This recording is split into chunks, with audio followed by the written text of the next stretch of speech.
조갑제 TV 시청자 여러분 안녕하십니까? 2021년 11월 9일 오전 10시 25분입니다. 해외에서 저희 방송을 들어주시는 분들께 특별히 감사를 드립니다. 그리고 구독, 회원 가입하신 분들께도 감사를 드립니다. 요사이 국민의힘의 이 상승세가 보통이 아닙니다. 특히 윤석열 후보가 확정된 이후의 여론조사는 압도적으로 윤석열 후보의 우세를 보이고 있습니다. 특히 윤석열 후보가 2030 세대에서는 별로 인기가 없다는 그 속설이 최근 조사에서는 부정되고 있습니다. 2030 세대도 확실하게 윤석열 후보 편이다 라는 여론조사가 공통적입니다.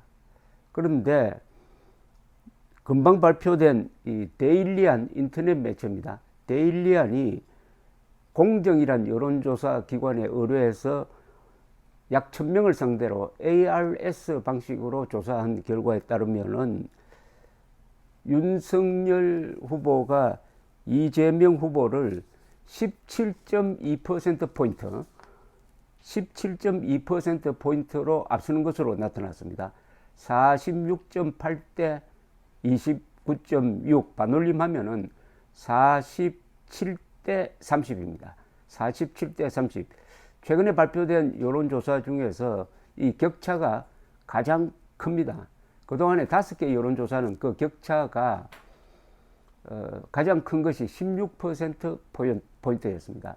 그 다음에 12%포인트 나오는 게 두 곳이 있었습니다.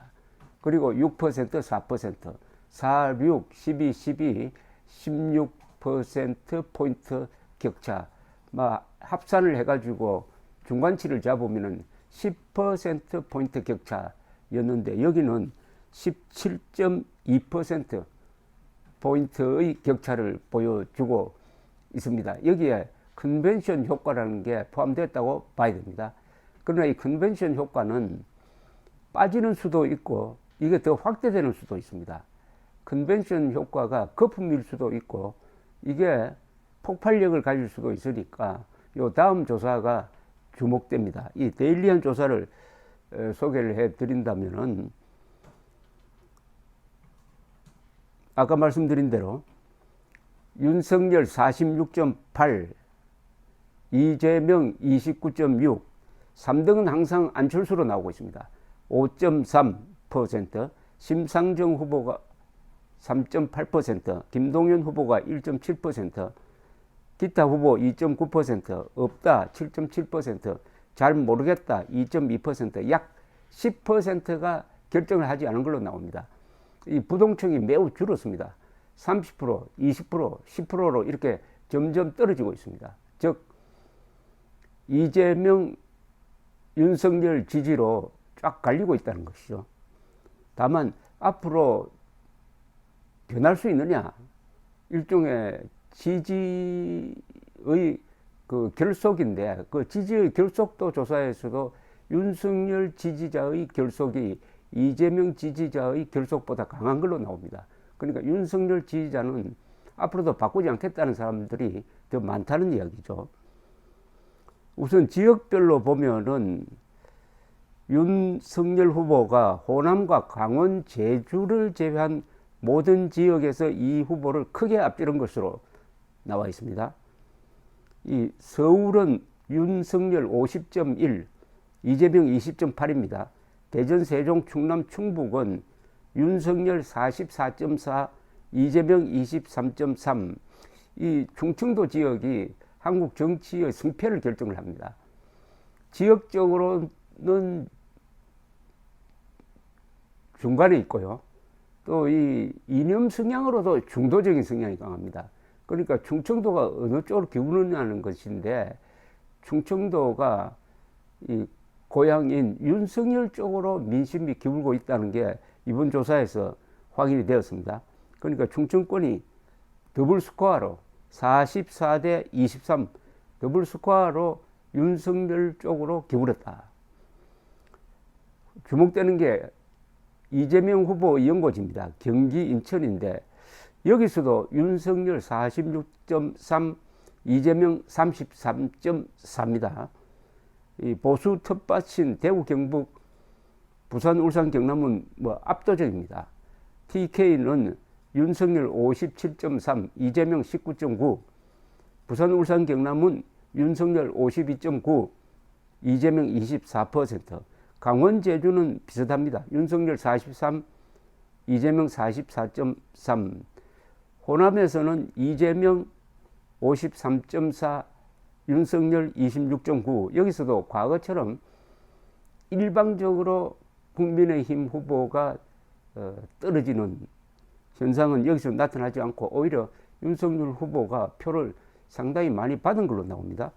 연령별로는 40대를 제외한 전 연령층에서 윤석열 후보가 앞서고 있습니다. 20대에서는 윤석열 44.5, 이재명 18.4, 30대에서는 윤석열 39, 이재명 22.6, 50대에서는 윤석열 51.6, 이재명 28.1, 60대에서는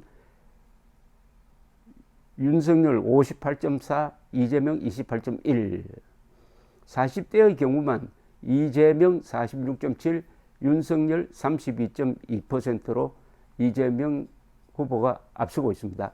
남자 여자는 별 차이가 없습니다. 그러면 누가 대통령에 당선될 거냐 하는 자기의 지지 여부와 관계없이 예측을 하라고 했더니 윤석열 당선을 49.3%가 예측하고 있습니다. 이재명은 37.6%의 당선 가능성, 안철수 후보는 2.3, 김동연 1.2, 심상정 0.6 이렇게 되어 있습니다.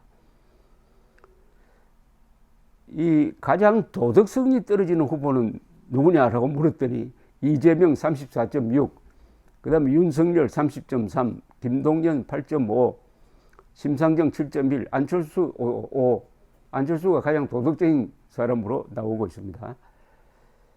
호감도는 윤석열 40.5, 1등이고요. 이재명 26.8, 안철수 6.9, 심상정 6.4, 김동연 4.7 이렇게 되어 있습니다. 그 이외 조사에서도 주목할 만한 게 많습니다. 우선 국민의힘 지지율이 39.3, 민주당 지지율이 25.7, 그 차이가 더 벌어졌습니다. 대장동 게이트는 위선이 있다고 생각하는 사람이 74%, 이재명이 내세우는 전국민 재난지원금 반대가 68%입니다. 그리고 정권 교체론, 정권을 바꿔야 되겠다라는 사람이 53.8%, 정권 유지해야 된다 32, 그러니까 줄여서 54대 34, 54대 33, 54대 33이면 그 차이가 21%포인트로 정권 교체론이 압도하고 있다라고 보여지고 있습니다. 문재인 잘한다 32, 못한다 59, 59대 32, 요것과 정권 교체해야 된다는 여론 54, 정권 유지 33이 비슷하게 나가고 있습니다. 이것은 이번 선거는 미래를 놓고 판단하는 선거가 아니라는 겁니다. 즉 문재인이 지난 4년여 동안 잘했느냐 못했느냐를 놓고 판단하는 선거라는 뜻이고, 국민의 큰 민심의 흐름은 확실한 정권 교체 쪽으로 기울고 있다. 다만 여기서 앞서가고 있는 윤석열 국민의힘이 얼마나 겸손하게 그러나 치열하게 그리고 단합해서 싸우느냐의 여부에 달려 있습니다. 큰 이변이 없으면 큰 이변이 두 개가 있을 수 있다고 생각합니다. 대장동 사건의 수사가 어느 정도 들어가느냐, 그리고 문재인이가 추진하고 있는 종전선언 등등 이런 게 어느 정도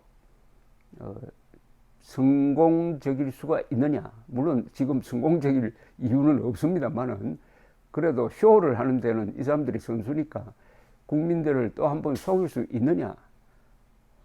즉 남북 관계와 수사, 요게 남아있는 이변의 두 항목인데 시간이 좀 촉박합니다. 이제 4개월입니다.